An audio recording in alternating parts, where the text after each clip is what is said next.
Assalamualaikum warahmatullahi wabarakatuh, Bang Ihsanuddin. Waalaikumsalam warahmatullahi wabarakatuh. Sehat ya, Bang Ihsanuddin ya?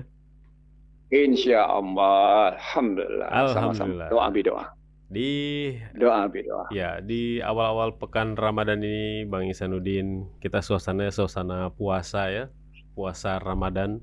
Ada yang melihat puasa Ramadan tetap dengan kepenataan politik, hukum, sosial, budaya, dan ekonomi ini. Tetap harus kontemplasi katanya, tetap harus fokus ibadah walaupun kondisi bangsa seperti ini. Bagaimana Bang Ihsanuddin melihat pertama saya ingin mengangkat isu ketika eh, demo di depan KPU yang terus diwarnai gitu ya sampai hari ini demo itu terus berlanjut gitu ya, bahkan ada satu tulisan di media itu melawan kehendak rakyat, melawan kehendak Jokowi, ada judul seperti itu gitu ya. Lalu yang kedua juga kaitannya di bulan Ramadan ini ketika beberapa harga bahan pokok terus naik dan belum turun, salah satunya adalah bagaimana nasib harga beras gitu ya. 5 hari yang lalu di depan anggota Komisi 6 DPR RI, dari mulai Menteri Perdagangan dan juga pejabat BUMN seperti tidak berkutik gitu ketika diskakmat, dicecar gitu tentang bagaimana pemerintah tidak sanggup mengatur gitu ya masalah harga bahan pokok ini. Dan yang ketiga kita juga ingin menyoroti peran BUMN sekarang ini, Bang Ihsan Nursi, kaitannya juga dengan isu mengenai beberapa hal dari perbankan yang diusulkan oleh BUMN, bank syariah yang berpotensi, ini kan ada dua bank syariah yang berpotensi dirugikan. Tiga hal ini Bang Isrin, mungkin bagaimana menyoroti yang pertama kaitannya dengan prahara yang belum selesai ini di KPU mengenai pemilu kita. Bagaimana Bang Isanuddin? Yang yang pertama, Bismillahirrahmanirrahim. Subhanaka la ilma lana illa ma 'allamtana innaka antal alimul hakim. Rabbana zidna ilman warzuqna fahman. Yang pertama kita lihat dulu soal demo di depan KPU. Demo di depan KPU kan menunjukkan bahwa pemilu yang katanya liberal itu, yang katanya dijalankan dengan azas jurdil itu, dirasakan sebagai tidak jujur dan tidak adil. Maka muncullah seperti itu. 5 tahun lalu kan membawa kematian. Iya, iya. Demo 5 tahun. Kalau 5 tahun lalu membawa kematian, 15 tahun lalu juga akan sama. Iya, iya. Lalu kalau kita bilang 20 tahun lalu, itu kan diwarnai dengan kalimat yang menghina. In majority Muslim country, democracy has win. Yang diikuti dengan pertambahan jumlah penduduk tidak relevan dengan penambahan jumlah DPT. Iya, iya. Bahasa sederhananya, artinya ada perekayasaan dalam persoalan daftar pemilih tetap. Yang itulah kemudian saya sebut sebagai asal muasal pemilu itu tidak jujur dan tidak adil. Karena penambahan jumlah penduduk tidak relevan dengan penambahan jumlah pemilih tetap. Jumlah pemilih tetap bertambah lebih signifikan dibanding dengan jumlah penduduk. Kalau jumlah penduduk bertambah rata-rata 1% per tahun, gitu ya, atau sekitar 3,5 sampai dengan 4% per 5 tahun, jumlah pemilih tetap justru berkali-kali lipat dibalik itu. Jadi ada hal yang tidak konsisten. Nah, kalau dalam bahasa akademik, ketika sesuatu tidak konsisten, maka sesungguhnya sesuatu yang tidak bisa diterima. Nah, karena tidak bisa diterima, maka pasti ada kebohongan, pasti ada ketidakjujuran. Nah, itulah sumber dari ketidakjujuran, sumber dari ketidakadilan. Nah, sumber ketidakadilan berbasis demokrasi liberal, ya orang protes, ya orang demo. Persoalan pokoknya, apakah dengan demo itu menyelesaikan masalah? Hmm, hmm, hmm. Apakah dengan protes-protes itu menyelesaikan masalah? Yeah. Karena basisnya demokrasi liberal, basisnya Undang-Undang Dasar 2002, dengan model seperti itu, dia tidak menyelesaikan masalah. Proses politik, proses pemerintahan, proses kenegaraan terus bergulir, walaupun telah melahirkan korban nyawa dalam pemilu-pemilu sebelumnya, dalam setiap protes itu. Kali ini kita tidak tahu apakah akan ada lagi korban nyawa atau tidak. Yang pasti di KPPS sudah orang meninggal 71 orang. Yeah. Jadi ini yang saya bilang, dia bukan hanya menyita biaya besar, 70 sekian triliun gitu ya, tapi juga menyita biaya psikologi, menguras nilai-nilai, mendegradasikan nilai-nilai, mendegradasikan perjanjian suci konstitusi kita gitu. Dan kita tidak peduli dengan kondisi seperti itu. Bahkan dalam sebuah acara saya menyebut, apakah memang pemilu yang kemarin kita selenggarakan itu dalam rangka perjanjian suci kita bernegara berbangsa, atau justru itu merupakan pengingkaran atas perjanjian suci kita berbangsa dan bernegara? Itu yang patut kita pertanyakan, patut kita renungkan. Jadi kalau memang perlu kontemplasi, kontemplasinya bukan sekedar kontemplasi perenungan pada cara, tapi perenungan pada sistem nilai yang mestinya kita gugat secara bersama. Nah, melihat dari cara bagaimana aparat penegak hukum menghadapi, saya kira demo ya tetap demo, aparat penegak hukum ya tetap berjalan sesuai dengan undang-undang gitu.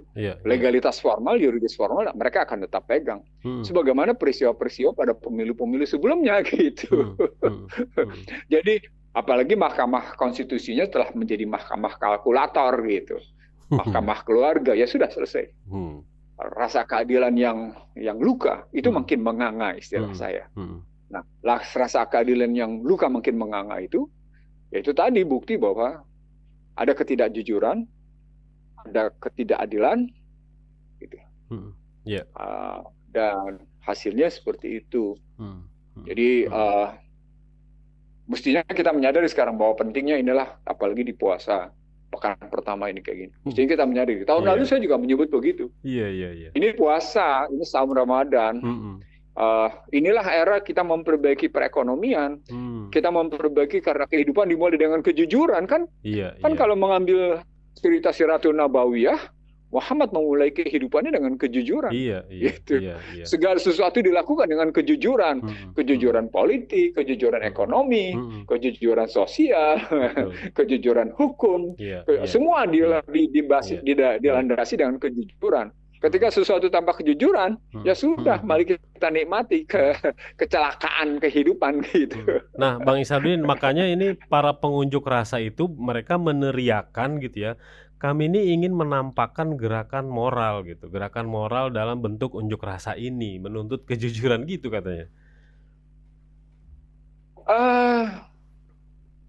Saya ketika gerakan moral itu diwujudkan dengan demo, maka dia bukan lagi sebuah gerakan moral. Dia sudah menjadi sebuah gerakan politik. Dia sudah menjadi gerakan political pressures. Tapi ini dalam demokrasi juga diakui. Ini juga diakui. Dalam konstitusi diakui bahwa ini merupakan bagian dari kebebasan bersuara. Ini bagian dari tindakan bahwa tidak boleh ada tindakan kekerasan politik. Jadi political torture itu tidak boleh. Jadi ini para penegak hukum mesti tahu. Aparat penegak hukum mesti tahu bahwa demo yang sekarang ini terjadi demo yang menurut konstitusi juga dilindungi. Karena dia bagian dari kebebasan berkumpul, kebebasan menyatakan pendapat, yang dalam HAM, dalam hak asasi manusia, mereka harus bebas dari political torture, kekerasan politik. Tindak kekerasan politik, political torture istilahnya. Nah, kalau harus bebas dari kekerasan politik, tindak kekerasan politik, maka demo ini harus diterima sebagai sebuah wujud demokrasi yang berjalan. Tapi pada saat yang sama, karena hak asasi manusia juga diatur dengan undang-undang. Dan undang-undangnya mengisi juga aparat penegak hukum harus menjalankan ketertiban keamanan, maka konstruksi ketertiban keamanan itu ketertiban keamanan untuk siapa?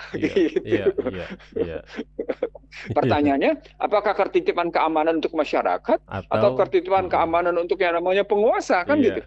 Pertanyaan. Jadi udah masuk ke, jadi artinya penegakan hukum itu balik lagi ke pertanyaan penegakan hukum bagi siapa? Itu pertanyaan lebih lanjutnya. Nah, karena hukum sekali lagi pernah kita sampaikan di rasil, saya menggunakan istilah entah berapa kali dalam wawancara di rasil dan obrolan di rasil. Saya mengutip pendapat Hamid Atamimi almarhum, dosen saya di Fakultas Hukum UI. Hukum adalah keputusan politik berwadah yuridis, gitu. Maka penegakan hukum yang punya keputusan politik itu pun keputusan politik. Sekarang keputusan politiknya bertanya lagi, apakah keputusan politik kembali ke dalam pengakuan atas kedaulatan rakyat atau keputusan politik yang menegakkan kemauan penguasa?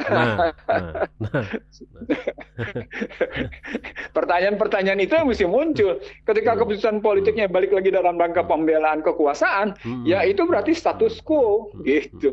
Itu berarti bukan tegaknya kedaulatan rakyat, gitu. Maka yang sampai kayak rasa, gitu kita mesti.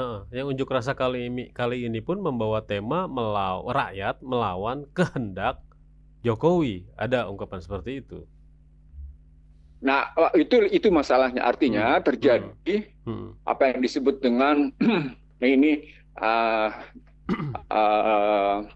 interest gap, kalau pakai bahasa ininya. Ada kesenjangan kehendak, bahwa kehendak sang penguasa berbeda dengan kehendak rakyat. Itu artinya nggak ketemu dong Vox Populi Vox Dei. Suara rakyat adalah suara Tuhan. Nah, ternyata di sini suara hukum adalah suara penguasa. Yang penguasa tadi bukan suara rakyat, yang bukan suara Tuhan, gitu. Jadi berarti kehendaknya Joko Widodo kalau pakai tesisnya begitu bukan kehendak Tuhan, gitu.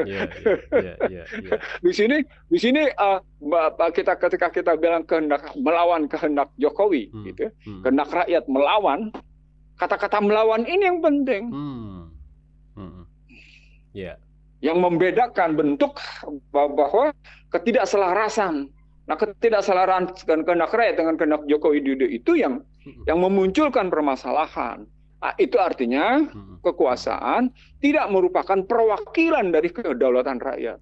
Dia gagal, yang disebut dengan government representative government tadi, sistem perwakilan dan pemerintahan tadi, dia bukan merupakan perwakilan masyarakat. Jadi secara sosiologis dan secara politik, gambaran yang muncul dari demo hari ini adalah sistem pemerintahan perwakilan yang gagal. Gitu. Kegagalan pemerintahan berarti. Nah, ketika kegagalan pemerintahan, saya mengambil tesisnya Occupy Wall Street. Occupy Wall Street. Iya. Ketika Wall Street diduduki berbulan-bulan, gitu. Sehingga Joseph Stiglitz menyebut 1% menguasai 99%. Kajian Stiglitz adalah, gitu ya, didudukinya Wall Street sejak yang namanya September sampai dengan November 2011 membuktikan kegagalan sistem, katanya. Nah, itu berarti kegagalan pemerintahan, gitu. Nah, bayangan hari ini adalah ketika kita mengutip itu kan demo juga, demo terhadap bailout, demo atas kegagalan pemerintahan, gitu kan, sama di Occupy Wall Street itu, gitu. Nah, sekarang juga ini kan demo atas kegagalan pemilu, tepatnya kan gitu. Demo atas kegagalan pemilu menegakkan kejujuran, keadilan. Kalimatnya jangan dipotong. Inilah demo atas kegagalan pemilu menegakkan kejujuran dan keadilan. Berarti kegagalan sistem. Gitu. Nah, apa itu kegagalan sistem? Tadi hitungan sejati berbeda dengan hitungan Sirekap, gitu. Berbeda dengan hitungan-hitungan yang terbuat dari KPU, gitu. Nah, itulah masalahnya kalau kita mengambil di situ. Itulah masalahnya. Nah, itu bagi wujud dari kegagalan pemerintahan. Nah, kalau kita mundur lagi ke belakang, kayak gitu. Siapa siapa yang merekrut KPU gitu. Nah. Siapa yang membenarkan KPU? Pemerintah. Siapa lagi kemudian menyetujui? Partai politik, karena yang di situ bersetuju antara pemerintah dengan partai politik untuk menunjuk KPU. Itulah di situ. Disitulah bukti lagi bahwa tidak independennya KPU gitu loh. Khususnya KPU independen, padahal itu diatur dalam konstitusi. Nah, ketika mereka kemudian menempatkan posisi KPU tidak independen, ya inilah buah dari perilaku mereka sendiri gitu. Lalu inilah buah dari bagaimana sirkuit kemelut bahwa suara rakyat adalah suara Tuhan, penguasa adalah cerminan rakyatnya. Ya ini berarti belibet dia, berarti lingkaran setan. Itulah makanya saya bilang kita harus putus lingkaran setan ini, vicious circle ini. Diputus. Tadi juga istilah sirkuit kemelut gitu ya. Ini memutusnya itu kan berarti kan harus sesuai harapan rakyat gitu ya. Harus sesuai harapan rakyat. Bagaimana pemerintah bisa menanggapi itu, bisa menanggapi harapan rakyat itu, tidak dengan sifat sikap represif bahkan gitu ya, lebih dari itu. Bagaimana Bang Ihsanuddin? Sikap seharusnya dari pemerintah ini. Oh, suaranya putus-putus ini Bang Ihsanuddin. Halo?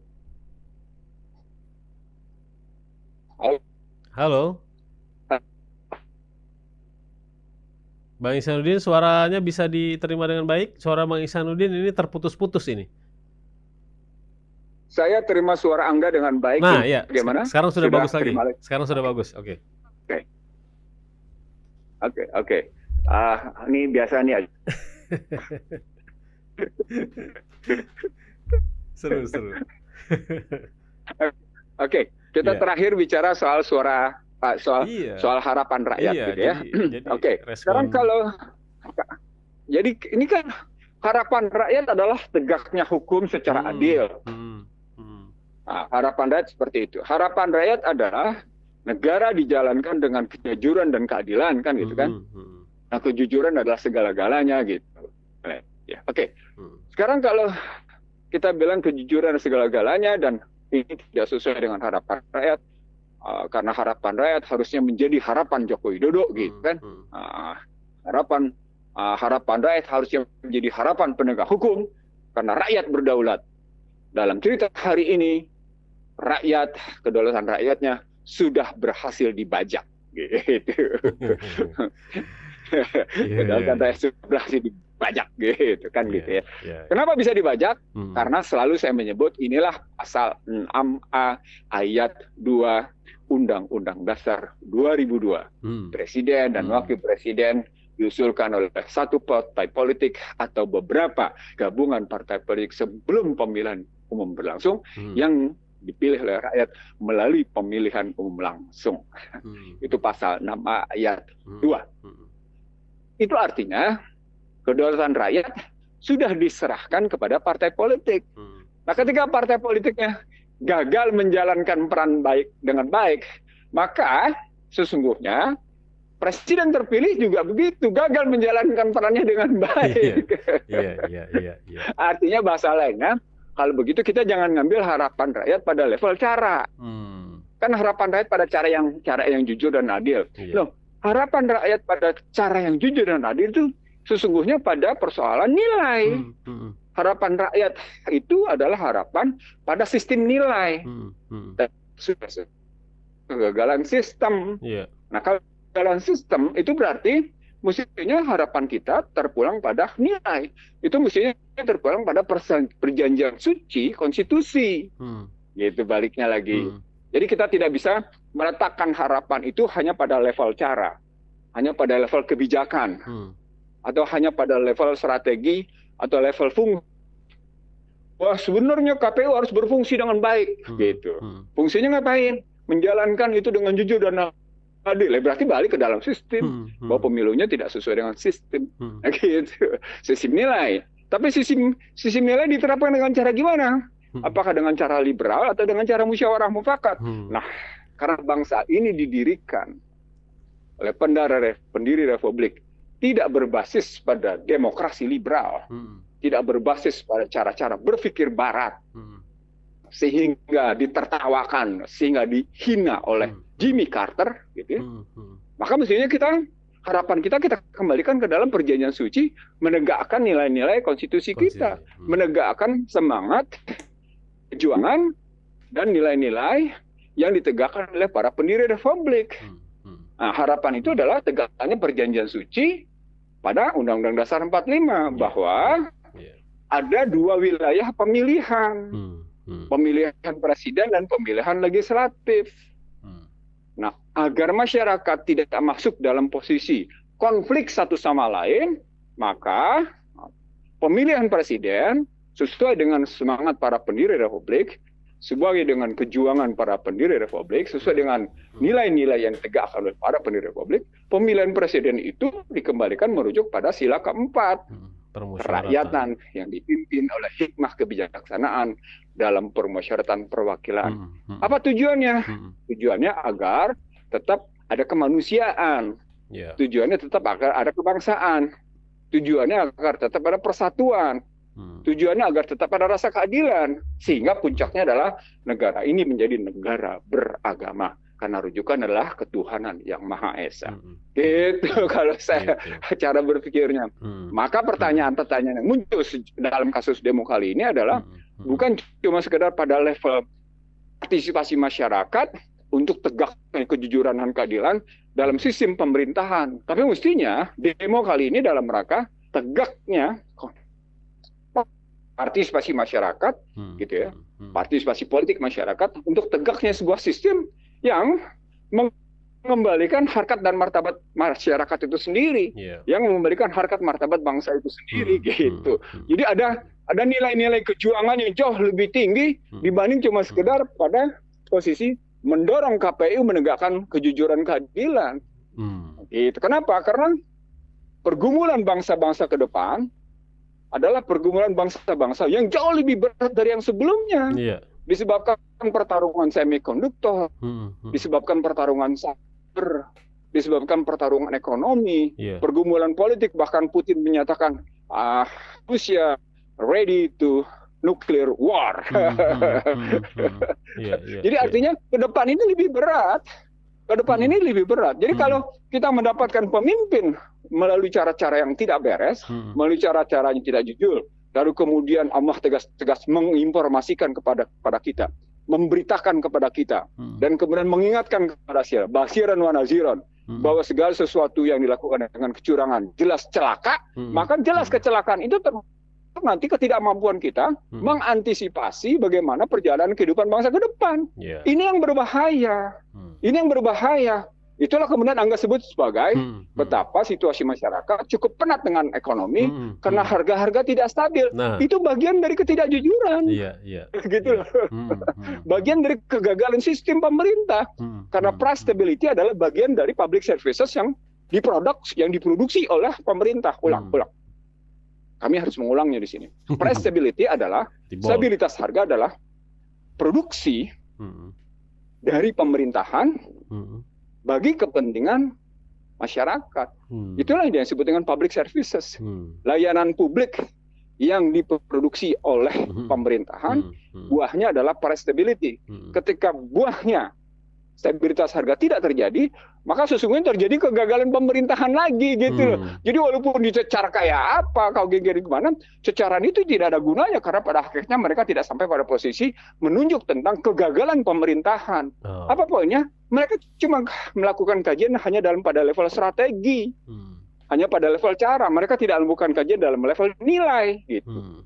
Ada tataran nilai. Tataran mereka cuma menyatakan mencecar.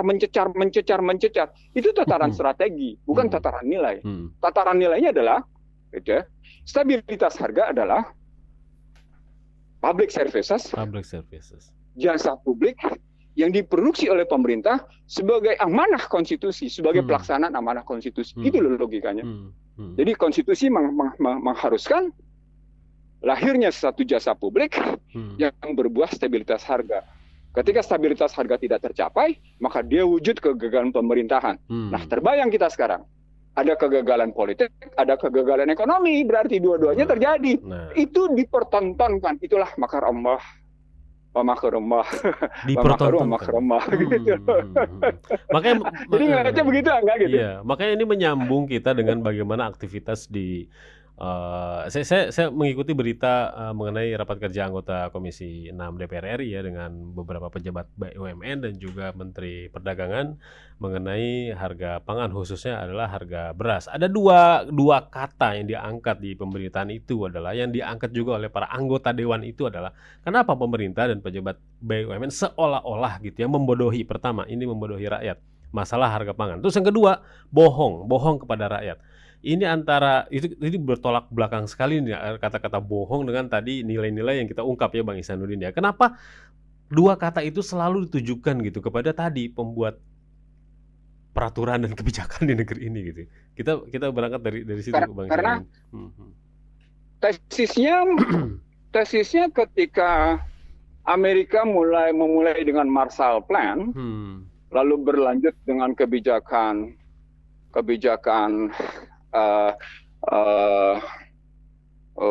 Nixon Shock. Jadi Marshall Plan, Nixon Shock itu kegagalan Amerika menghadapi embargo minyak dari Jazirah Arab. Dan akhirnya berujung pada neoliberal yang diterapkan oleh Reagan dan Margaret Thatcher. Itu ujungnya adalah soal bagaimana kegagalan politik, kegagalan ekonomi wujud dari posisi pertarungan pemerintah dengan yang namanya korporasi. Jadi yang kita ceritakan sejak tadi pukul 8 lewat sekian menit sampai dengan hari ini, sesungguhnya tesisnya adalah menggambarkan ada kalau pakai tesis akademiknya state versus corporate. Gitu. Atau state versus market gitu. State versus corporate. Jadi kalau pakai itunya state versus market. Negara melawan pasar gitu. Diterjemahkan lebih dalam state versus corporate. Itu tesis tahun 80-an.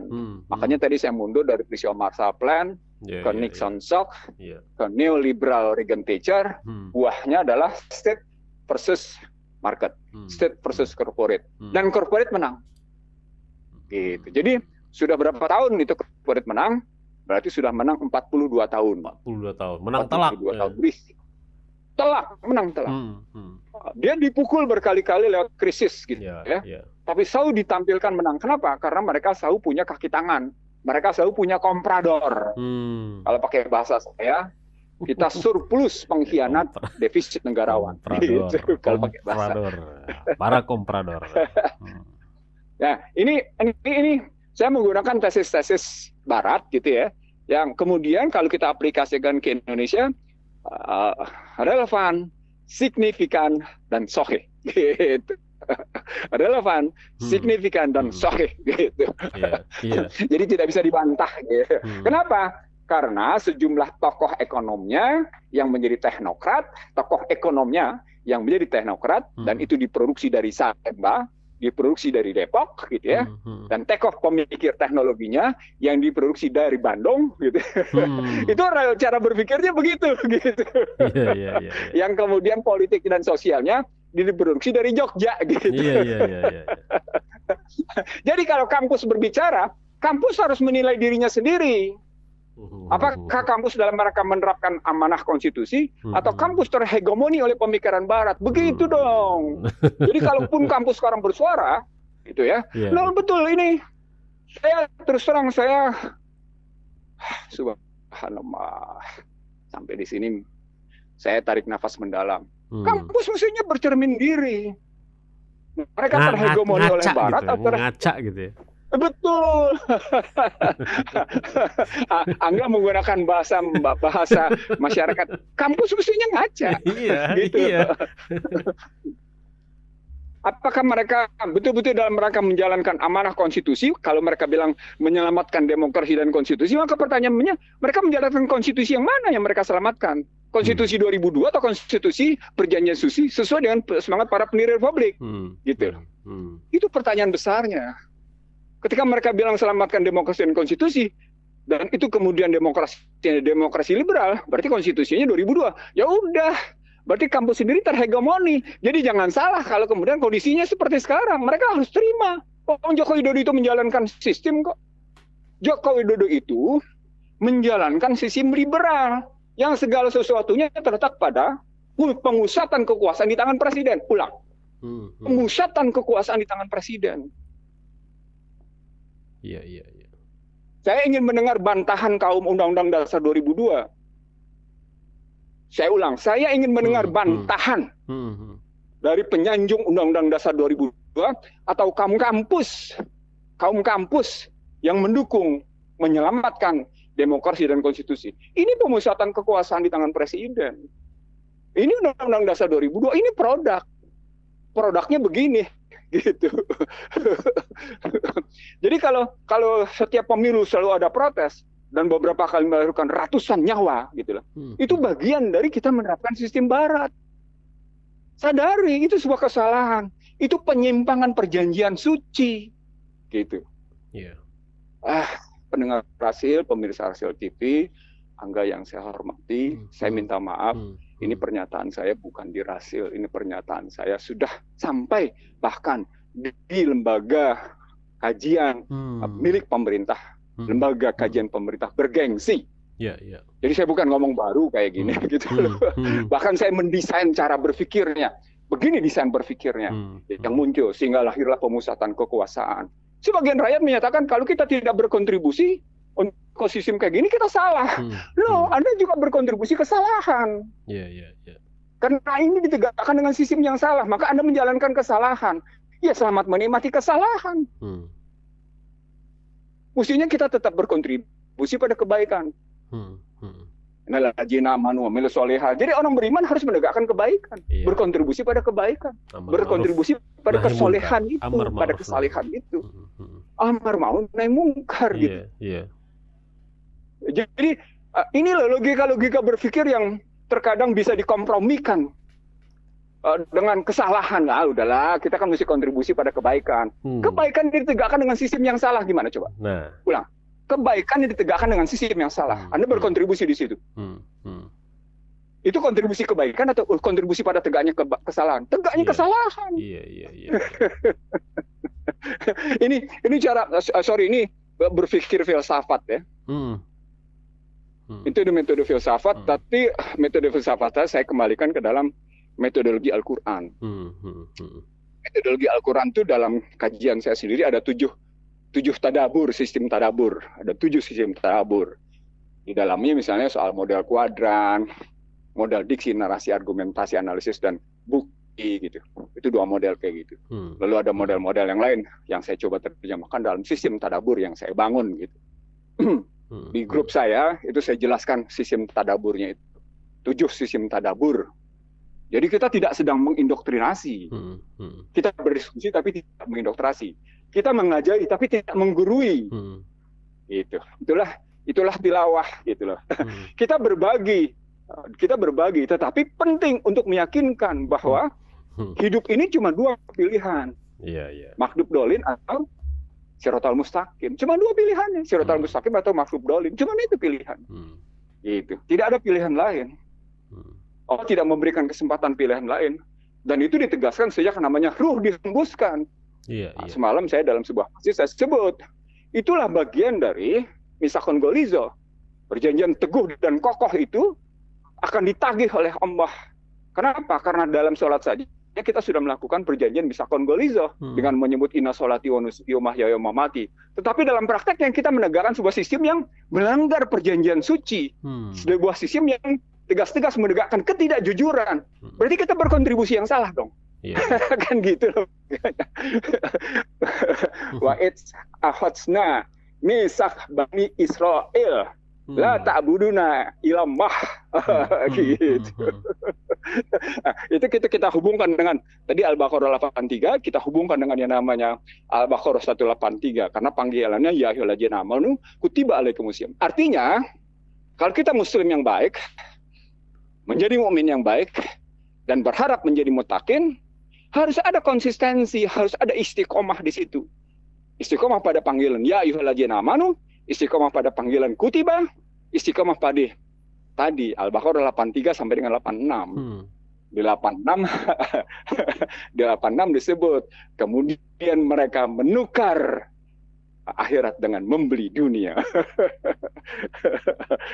Ya, artinya ketika kita mencoba menegakkan kebaikan dalam prinsip yang menzalimi, yang menjungkir balikan ajaran, maka sesungguhnya kita telah menukar akhirat dengan membeli dunia. Ngeri nggak?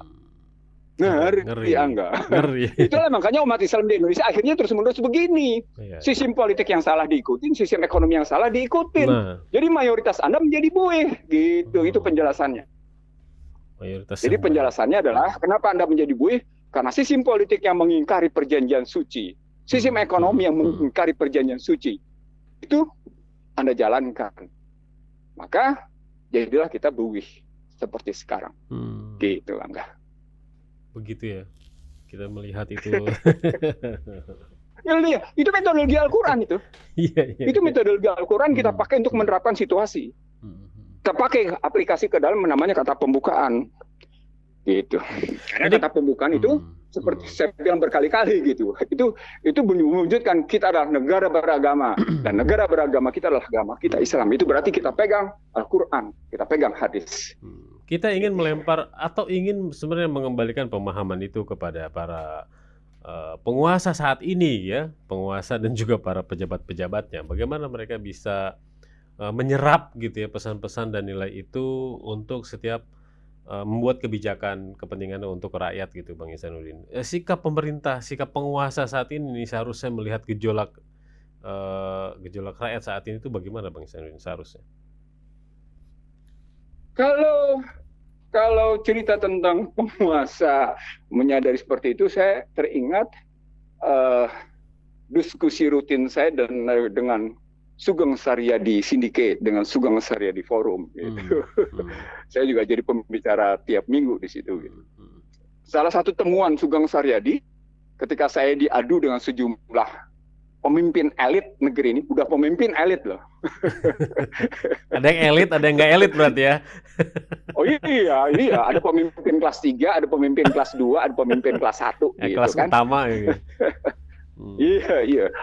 Ketika saya diadu dengan pemimpin elit, Sugeng akhirnya berkesimpulan, ini penting kalau begitu kita menyadarkan para pemimpin elit ini tentang konstitusi, kata Sugeng. Kebayang nggak itu kesimpulan Sugeng Saryadi almarhum gitu ya?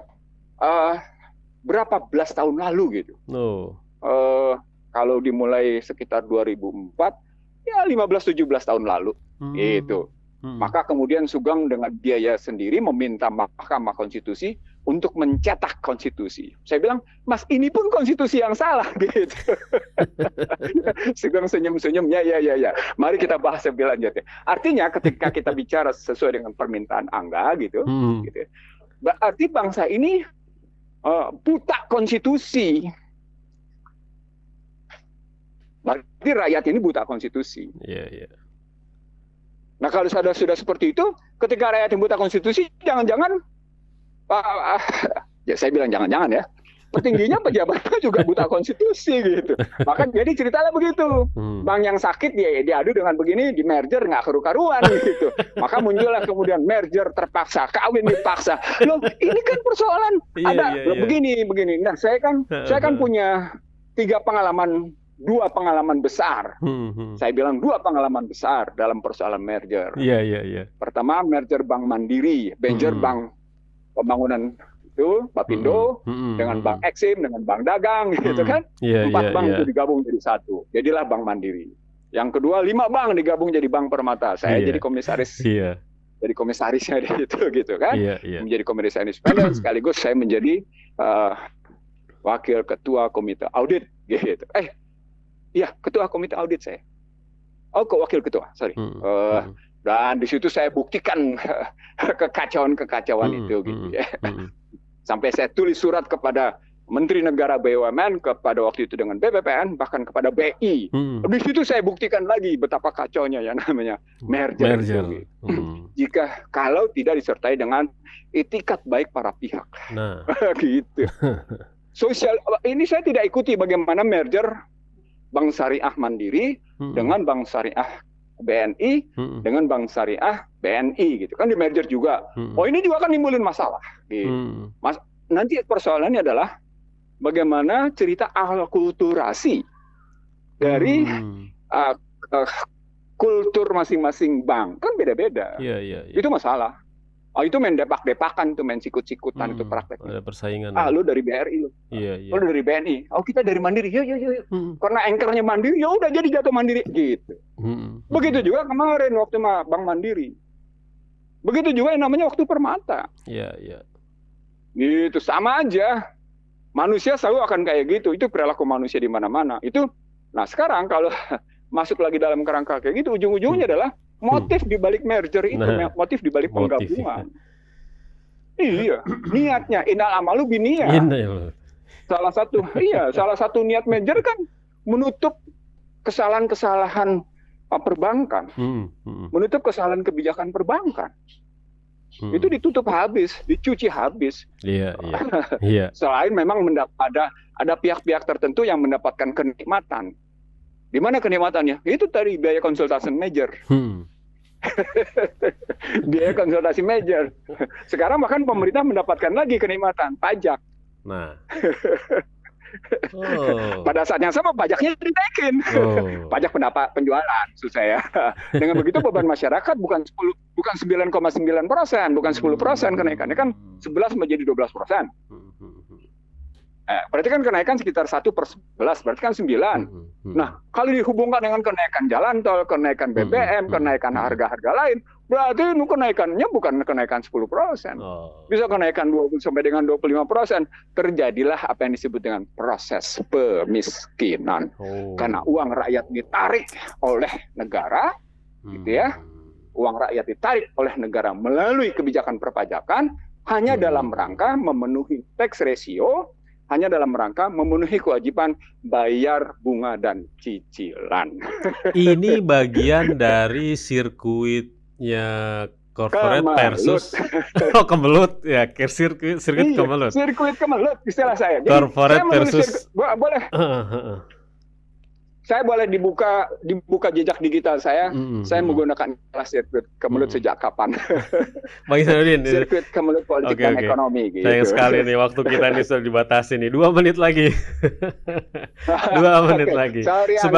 Sebagai penutup, saya ingin ke itu Bang Ihsanuddin tadi di beberapa kalimat terakhir itu ya mengenai niat baik, nawa itu. Saya sih ingin dari itikat baik. Kalau kita bicara tentang ketentuan hukum ya terhadap pelaksanaan itikat baik dalam perjanjian ataupun dalam lain-lain, saya ingin menyambungkannya itikat baik pemerintah penguasa untuk perhatian terhadap rakyat. Seberapa besar Bang Ihsanuddin itikat baik itu? Oke.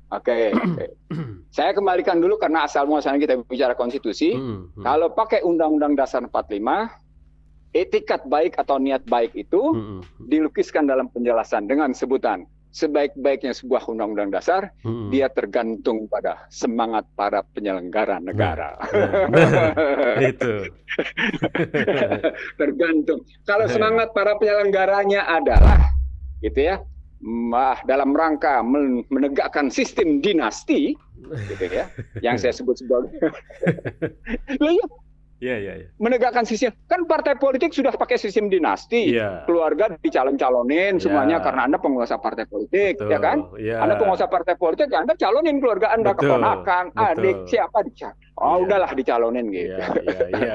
Jadilah begitu gitu kan? Walaupun keluarga tidak punya kapasitas untuk menjadi anggota legislatif, ya karena kebetulan anak ketua umum ya sudah. Gitu. Karena kebetulan keponakan ketua umum sudah. Gitu. Itu politik. Ya karena kebetulan Anda anaknya presiden, ya sudah MK gitu. Membenarkan. Menantu juga. Gitu ya. Nah jadi tergantung semangat pada penyelenggara negara. Nah semangat penyelenggara negara itu nampak pada minimal pada kebijakan-kebijakannya, pada tindakan-tindakannya, pada keberpihakannya, gitu. Kalau kita bicara seperti itulah yang kemudian saya sebut sebagai perjanjian suci diingkari. Itu di level negara. Sekarang kalau di level pejabat, kalau semangat para penyelenggara itu basisnya adalah korporasi, rata-rata pengusaha yang masuk ke panggung politik, maka mindsetnya adalah mindset korporasi. Mindsetnya, pola pikirnya adalah pola pikir korporasi. Saya nggak usah ngambil cerita konstitusi, nggak usah cerita ngambil Al-Quran. Saya mengambil cerita bagaimana Paul Krugman seorang ekonom globalis gitu ya, yang mendapat Nobel pada 2008, Nobel Ekonomi. Krugman dalam tulisannya begitu menyatakan bahwa adalah berbeda mengelola pemerintahan dengan mengelola perusahaan. Ditulis itu jadi artikel panjang dia. Sampai hingga hari ini Krugman adalah penulis kolom di New York Times gitu ya. Dan itu salah satu artikel panjangnya yang kemudian sebenarnya ngegampar kelemahan sistem politik dalam rangka menghadapi kekuatan korporasi yang mendikte pemerintahan. Saya ulang.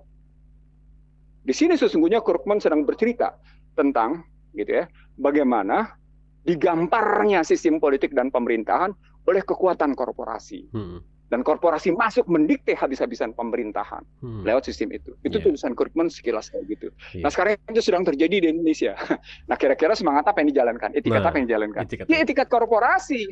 Apa etikat korporasi? Cari untung setinggi-tingginya. Itu dewanya itu kok gitu. Kapitalis lagi di situ.